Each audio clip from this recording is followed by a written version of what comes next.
là-bas sur la route Likasi-Kolwezi, long de 710 mètres avec une capacité de 100 tonnes.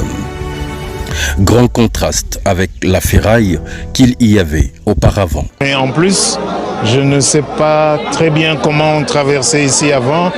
Madame le maire parlait voilà, d'un petit pont. Bien comparé, vous voyez que ce n'est pas simplement un pont qu'on a construit, mais c'est aussi un saut dans la modernité. Bienvenue sur les 180 km de calvaire qui reliaient Likasi à Kolwezi. Ceux qui la parcourent aujourd'hui en un clin d'œil ont sûrement déjà oublié l'état catastrophique dans lequel elle était avant l'avènement du gouverneur Moïse Katumbi.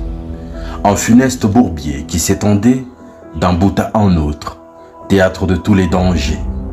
Accidents meurtriers, banditisme, maladie. Avec des fonds propres à la province du Grand Katanga qu'il dirigeait alors, le président Moïse Katumbi l'a remis en état, permettant un voyage de quelques heures seulement aux conducteurs qui y passaient des mois entiers sans aucune certitude de jamais arriver. Je vois une ville très bien gérée. Hier, nous avons conduit à Tenke. On a pris la route vers Likasi. Les routes sont bonnes. Moi, je vois beaucoup de progrès, beaucoup de potentialité ici au Katanga. Vous avez la paix, vous avez les ressources naturelles. À mon avis personnel, l'avenir ici au Katanga est brillant. Je vous ai dit que c'est le meilleur gouffre qu'on a dans le pays. C'est tout ce que je peux vous dire. Pour la première fois après l'indépendance, l'on voit des cours d'eau curés par des dragues amphibies. Les aéroports de la province sont remis aux standards. C'est un tombeau vers notre piste. Fin du mois, si on commence par les travaux, je ferme la piste de la Loano. Il n'y aura plus d'avions qui vont atterrir parce que je ne veux pas cautionner des morts dans la province. Un poste frontalier moderne, digne du Congo, est construit à Kasumbalesa, à la frontière zambienne, plus grand que celui des voisins pour la première fois, enfin. Tout le réseau électrique de distribution est assaini.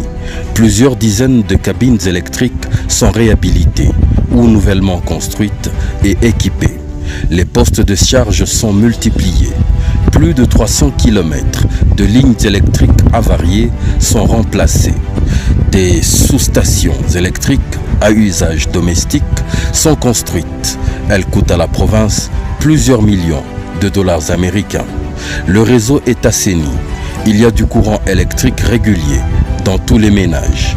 Plusieurs cités rurales reculées découvrent l'électricité, comme ici à Kasaji. Kwa réalité moto hii tuko nayo na nyumba ya nyasi tuko nayo parce que il faut pas comme malata mais na nyumba ya nyasi tuko nayo. Baba Moïse en tout cas Mungu amubariki kabisa kwa vyote bila nafanya.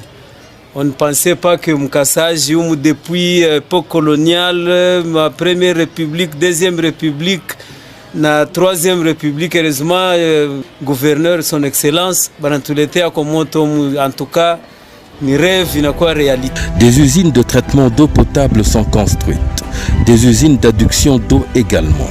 Sur toute l'étendue de la province, la desserte s'améliore et augmente.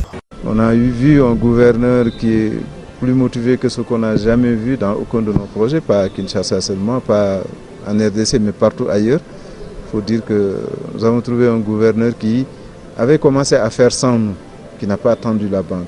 Les écoles en paille, où les élèves étudient à même le sol, disparaissent.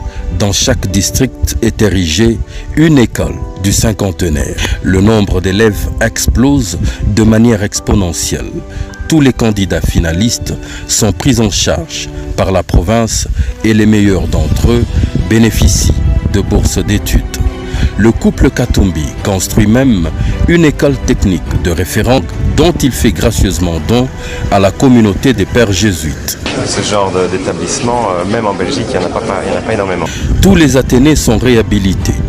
Le plus grand succès ayant été Kiwele, un bijou en voie de disparition, récupéré in